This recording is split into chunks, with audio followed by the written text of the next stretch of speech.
Okay, I think I've got everything set up and configured here. Good morning to everyone. Thank you for joining us on this Friday's CAD Chat. Subject will be today the DriveWorks product. Just want to highlight some of the functionality capabilities and just kind of outline some of the products available for DriveWorks. Just a quick couple of notes. First of all, let me just kind of start this presentation up. Here we go. So again, my name is Jeremy Colvin. I'm an application engineer with Progression Technologies. You can see our support line information, 877-967-5780 is a toll-free number. Extension 2 will get you to our support line. If you're a customer of ours, feel free to give us a call. I'd like to just point out again that panel there you see on the side for the webinar provides you access to a questions area. You may enter a question later on if you like, and I'll try and do my best to answer them. If not, I'll try and get back to you with any answers that I can't answer today. But if you have any questions that I can't get to today, feel free to shoot us an email. You can see my email address is jcolvin@progressiontech.com, or you can email sales@progressiontech.com too for any demos or any further information you might like on the DriveWorks product. So just to get started real quick, DriveWorks helps us to automate some of the behaviors and building of our assemblies within SolidWorks, maybe even just a part model that is commonly sort of engineered to order, where you're modifying dimensions on a regular basis based on customer specifications, maybe some options where you might be suppressing and unsuppressing certain parts, certain features.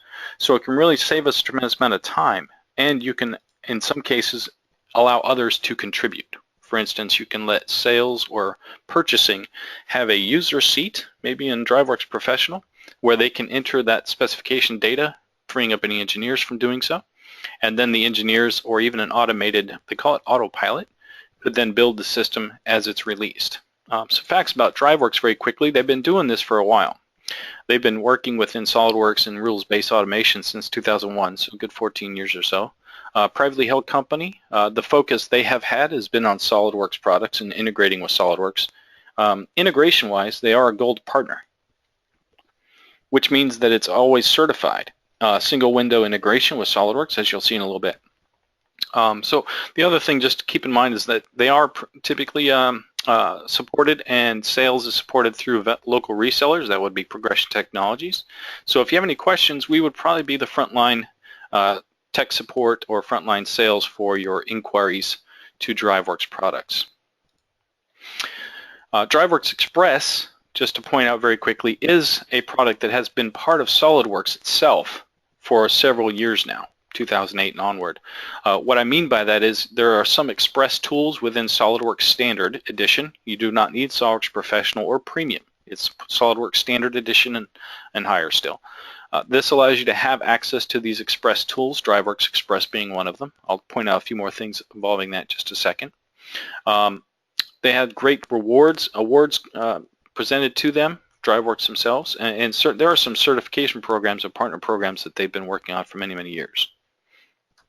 So the first thing I'd like to point out is with the DriveWorks itself. What we typically see when you have the project completed is that users are presented a user input of some sort, completely configurable and tailorable design-wise to the administrator or developer of the DriveWorks projects. So the information or data, as it were, will be entered and selected and identified through this user interface. From that user interface, that information, in other words, the inputs, then get sort of driven through the rules-based engines of DriveWorks. This includes the CAD data, what models are going to be included and so forth. And it generates the new output automatically, and that ranges from part files, assemblies, drawings, and even some documentation can be presented, like maybe a bill of materials, introduction letter, things of that nature. I'll show you a couple examples of that in a second. Once again, just to point out, this information here can be entered by sales or perhaps marketing even, purchasing departments, things like this, and then it can be driven by either engineering department to build the models and run the specifications, or there is an autopilot which can be run on a server. Once it's released to that autopilot, it will then generate the files for you and build all the assemblies, parts, and drawings and so on. So Really quickly, the benefits that we're trying to introduce here is to reduce the cost of custom designs. So often what we see is customers are taking existing products, perhaps that are similar but not the same, making copies of these files and then having to deal with renaming of files, making sure they're not duplicates, updating any designs that need to be changed, i.e. the custom information the user wants, the dimensions, the configuration-based stuff, such as suppressing certain components based on options they've chosen or not chosen. It really helps to respond very quickly to any sales inquiries because at least some of the documentation can be generated without even going to driving the assemblies and building models, i.e. the bill of materials, introduction letters, and so on. Enhances product quality because you're really going to be working with a lot of nice standardization as the product builds these based on the rules that are always going to be followed using the DriveWorks engine. Reduces repetitive tasks, like I said, taking those existing template projects that are same but different and having to repeat the same steps and modify those every time. It's a scalable solution. I want to make sure that's very, very clear. You can build projects with the DriveWorks Express tool, once again, available inside of SolidWorks Standard and higher. One thing that I'll point out in just a second, would be next slide, I think, is that you need to register with mysolidworks.com to get that product key or activation. That's true for any of those Express tools in 2015 SolidWorks and higher now, that you'll have to register with solidworks.com or mysolidworks.com to get that activation or product key. So it's scalable in the sense that you actually can build a project in DriveWorks Express. That project can be upsized into the other products, DriveWorks Solo and DriveWorks Professional. So you won't have to redo or rebuild all of that information that you've defined in those projects in the lower level products. They all scale up to the new solutions, to the higher levels parent solutions. So very quickly, I'll point out here with the DriveWorks product line, I've mentioned this already. It starts, if you like, with DriveWorks Express, perhaps even available to you now. Then you can graduate up to DriveWorks Solo, which works on an engineering workstation, engineer's desktop, if you will, in their SolidWorks environment. I'll be demonstrating that today. And then you can even graduate higher to a DriveWorks Pro, where it has more of a standalone solution, driven also by a back-end SQL database perhaps, or a database solution that stores the information, manages that information. So again, this is very scalable in the sense that you can start by designing your project today with DriveWorks Express, graduate up to the other products, be it Solo or Pro, with those projects as you need. Here we can see just a quick outline of DriveWorks Express. You'll find that under the Tools menu in 2015 there is a new call out here for Express Tools, and you'll find DriveWorks Express there. I noted here once again with SolidWorks 2015 and higher, you will need to register at the mysolidworks.com site, and clicking on the product inside of SolidWorks, you'll be asked to go there to get that product key. Once that's activated, you'll have the new DriveWorks plugin over here, DriveWorks Express plugin over here, where you can design a very, I would say, rudimentary user input form in the Express tool. And generally speaking, it works okay for the drawings and parts, or I'm sorry, models, parts and assembly of the models themselves, but not the drawings so much. It creates variations of the parts and assemblies for you. Just a couple quick points that they highlight here. In this simple design here, perhaps this design they've built here, the time savings just going with DriveWorks Express went from about 30 minutes and having to copy that and make all the appropriate changes, down to 1 minute using DriveWorks and driving that through the rules-based definitions. Same thing here, we went from 30 minutes down to 3 minutes and just making the appropriate changes for this design here. Nice information you can find up on the website if you go to driveworksexpress.com. That should take you to the driveworks.uk site. And there's additional information, videos and content you can download as sort of like tutorials or templates. The next product to highlight really quick is DriveWorks Solo. With DriveWorks Solo, I just want to highlight very quickly and emphasize that you can download a free 30-day trial today if you'd like. And that allows you to use the full version of DriveWorks Solo for 30 days. That, again, is typically a single workstation. That's not a broad-based user interface in the sense that the engineer would be typically the one entering the data and then running the specification once it's completed on the workstation. But still, it can be a huge time saver, and I'll demonstrate some of that today.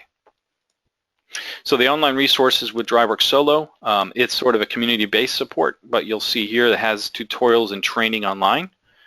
Also, there's a large number of videos that you can take a look at today if you like up on the DriveWorks Solo website, and some sample projects once again that you can walk through and go through, play the videos, and I'll show you how to develop those sample projects really quickly and easily. Nice resources available to us up there. So once again, DriveWorks Solo is a 30-day free trial that you can go and get today if you like.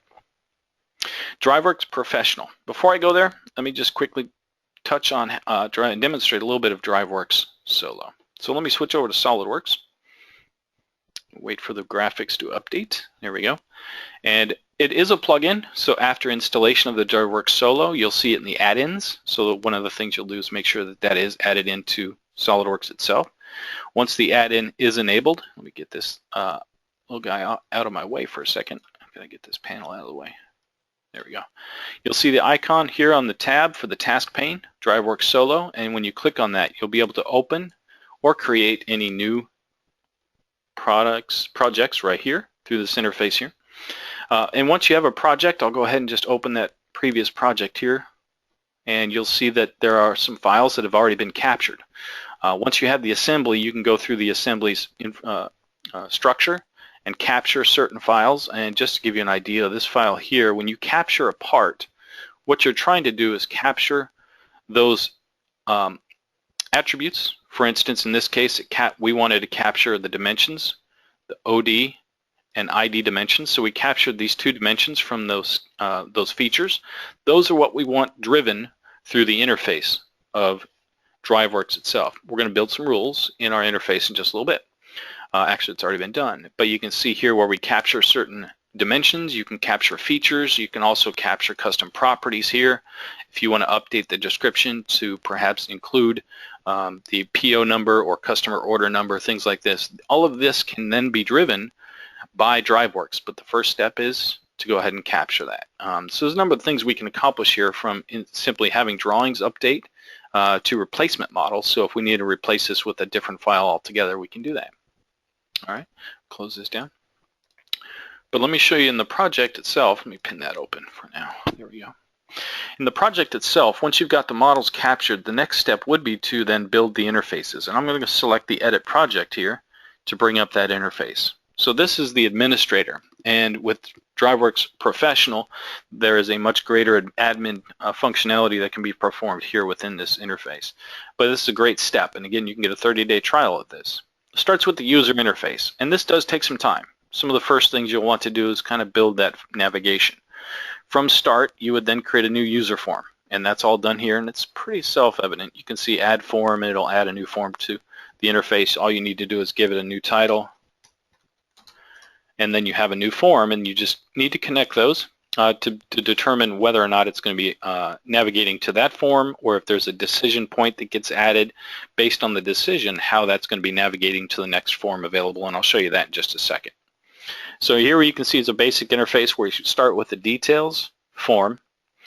If a user checks a box, in this case on that details form, the clevis, determining whether there's a clevis required, it either goes to the clevis form to determine what type of clevis, or it goes straight to the company form where we can enter the company information if there is no clevis in use. And then finally we go to the summary page where it just gives us some information about pricing and so on. So a pretty straightforward little WYSIWYG. What you see is what you get, sort of form workflow-based kind of interface here. And once you have this interface built, you'll see those forms over on the Form Designer tab over here. And again, this can take some time, but you'll notice that you'll see the forms here, and as I click them, I can add various different controls, from check boxes to combo list boxes to text boxes and so on. So we have several of those here. These controls having been added, slider bars and so on, we can then enter some parameters if we like. This image control, for instance, is tied to some files in this image folder. Now I'm going to click on this icon there to bring up the rules builder. And the rules builder allows us to determine how the images in this case are going to be defined. Based on a selection that's made in a selection list box, perhaps, we can drive which image is going to be shown on the form. And I can show you the folder here has all some predefined or pre-created images with certain file names, JPG being the file extension. And that's kind of what we're seeing here. Based on the selections that are made, we're going to then determine which JPEG we're going to use to show in that interface. Closing that, I can quickly show you how that'll look, just testing that out real quick. And if we see here, just going through this interface here, as I check or uncheck the clevis required, you can see how it changes that image. And all it's really doing is drawing from that image library to show which image is supposed to be used. Okay, so that's a quick test on that form.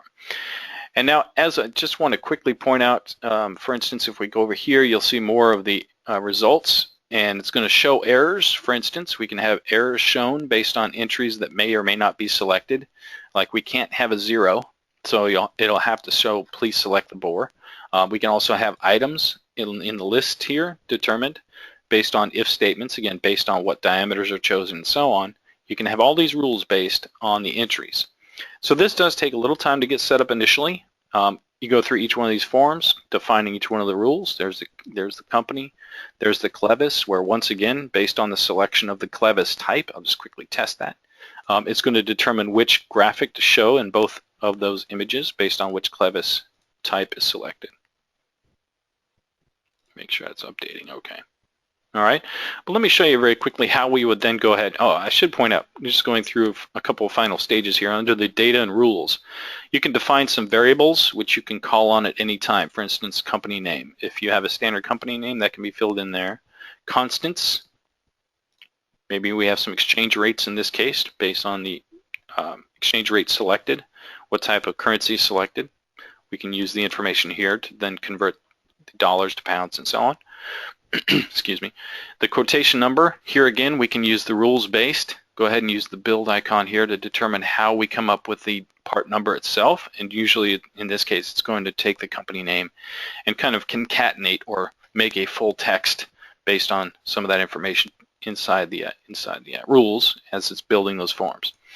Additionally, tables can be made and created, again determining things like customers. Maybe you have a standard customers list. Just to view and edit that, we have a huge list of customers, perhaps with contact name, city, state, country, and so on. And this can be updated and added to. I will point out that sometimes if you're going to this DriveWorks Professional, that can also draw from additional external sources. Maybe you're querying an external database, ERP system, and so on. And finally, just really quickly here, when we get down to the output rules, this is where we start seeing the rubber meet the road a little bit. The cover letter, quotation, bill of material, these are all forms, or shall we say documents, that will be created. And if I just preview this cover letter real quick, let me just pull this over here so you can see that. It's going to fill in the information for us based on the entries that are made, and these are sort of default entries that I have on the forms right now. It'll fill in the customer name, contact name. Sincerely, you'll see here it'll fill in the whoever contacted from my company and so on. So all that gets filled in, and you can print that out, send that to a customer, and so on. Very quickly, model rules, that's a real big issue here. Again, working on those rules, you can see we build rules to save out the files with new names, to save and update configuration information, update part number and descriptions, those custom variables, custom properties that we had captured for each one of those files. So we can do all this very, very quickly through the rules-based, the rules that we base on each one of these files. So without further ado, let me go ahead. We have just a few minutes left, so let me go ahead and run through back here in the interface engineering. Once again, how would this work or function after we have the projects created? We simply run, and you can see the user interface provided to us here in the task pane. So we can select from our list of selections here, rather quickly defining the stroke, raw diameters, and so on. Here I have that checkbox, clevis required. If it's checked, then when I click next, it'll take me to the clevis form as we saw in the navigation. If it's unchecked, then it will simply take me to the customer form or company form, where I now define the customer that we're working with. So I'll go ahead and check that box. Just use the clevis, for instance, and we'll switch back over here. Once again, based on those rules that we saw, selecting that particular clevis will update the images accordingly. As I click next, once again, we can choose companies that already exist. So if I already had that company in that table, it'll go ahead and fill out the city, state, and so on for me. If I have a new contact person, I can check the box for new contact, enter their name. But based on the company I have, company information I have there, I may already have the contacts, so I can just select from that list. And finally, clicking next here gives us that summary form where you can see what it's done is kind of gone through and built up a sort of pricing, indicating what the pricing will be, what kind of currency it is, and a brief total on how much that particular cylinder will be costing us. As we click finish here, we have a couple options. Now we can simply save that information, save the generated information. We could just choose to generate the documents, again, those forms that we might send out via email, the introduction letter, the bill of material, and so on.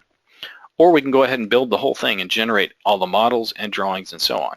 And once it's finished, open the results folder when we're done. I'll go ahead and click finish and we'll do that. You can see it generating. What it's doing is opening sort of a template assembly. It's already been predefined, pre-built, all the models, parts, and options, things like that. And what DriveWorks is doing now is going through based on all those rules and updating those dimensions, those features, those components. So it's adding and removing components. It's updating dimensions according to the stroke, the diameters, and so on that I chose. Now it's going through the drawings. And you can imagine that this particular process could take a decent amount of time each time you want to go through a new product that's been requested by a customer. So in just a few moments, entering those bits of data, information in the user forms, and completing this specification. Once it's completely run, we have a full project built, including drawings, all up to date with the user information, the drawing numbers accordingly, and we're ready to print the project if we want. I might say it's a good idea still to have a user checker just to verify and validate the drawings, making sure the dimensions are not overlapping each other and notes haven't been placed over a dimension, things like that. So once that's finished, we would end up with the finished project, right here. Let me pull this over. And you can see the assembly. Everything's pretty much finished. We have drawings. We have the documentation is under correspondence here, so we can see the bill of material file has been generated. Cover letter has been generated, and so on. So all of this can now go out to the customer before we actually ship any drawings to get everything approved. But once again, all of that could go out to the customer before even running the specifications. Let me just jump, as we have just a couple minutes left, let me jump back into the presentation here and touch on DriveWorks Professional. In DriveWorks Professional, what you'll get is, again, a much more extensive administrative interface.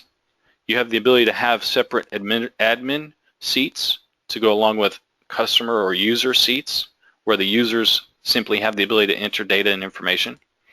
You can see here from the layout where we have the DriveWorks administrator, and that's usually where customers will start because it all starts there. To build the project, you need the administrator seat.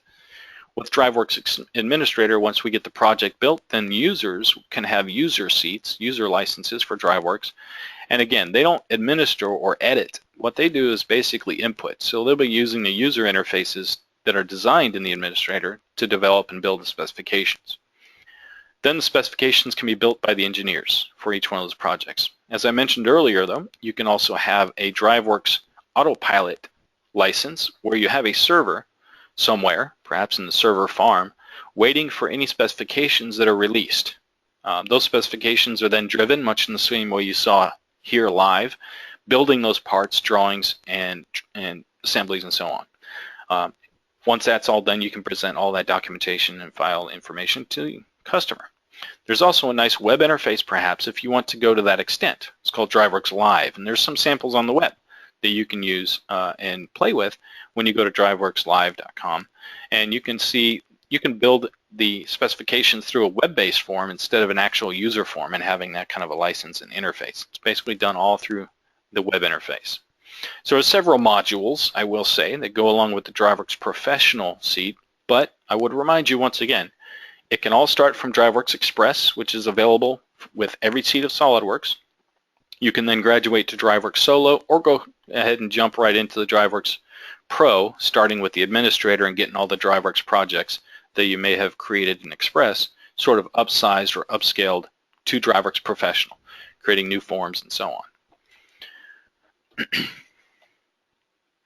So great product, DriveWorks itself, and all of the additional modules for DriveWorks Professional and give you a nice complete package. Once again, on the DriveWorks Pro, DriveWorks Express, and DriveWorks Solo websites, you'll find a lot of great information, training documents, videos, how-to videos. Again, you can go to DriveWorks Live and run a project if you like. They have some samples that you can run up there. Just a quick rundown. Last slide here really, and comparing the products. Starts with DriveWorks Express. Entry level includes in every seat of SolidWorks. And then DriveWorks Solo, which you can get a 30-day free trial on, and it's just free online training and how-to videos. And then graduate, if you like, all the way up to DriveWorks Professional. So I hope that was informative. I hope everybody enjoyed that. I'm just going to quickly check over here to look if there's any questions. Rick had a question. Can DriveWorks be used to find a close match? No, it doesn't find it. I guess to point out what it typically does is it sees if it's already built a part. Sometimes it'll actually use that part depending on how you build the project, I should say. If you're saving all these files out with specific project or file names based on that customer and so on, then it's basically its own product. Let's put it that way, with its own file names. But if it has built a part and saved that part in the DriveWorks templates, then it will just simply use that. It doesn't rebuild the model that it's already built, I guess is what I'm trying to say. But it doesn't allow you to search for existing parts before you create the new one. It kind of does that itself. If you have any questions, feel free to put them in the questions panel there on the right side.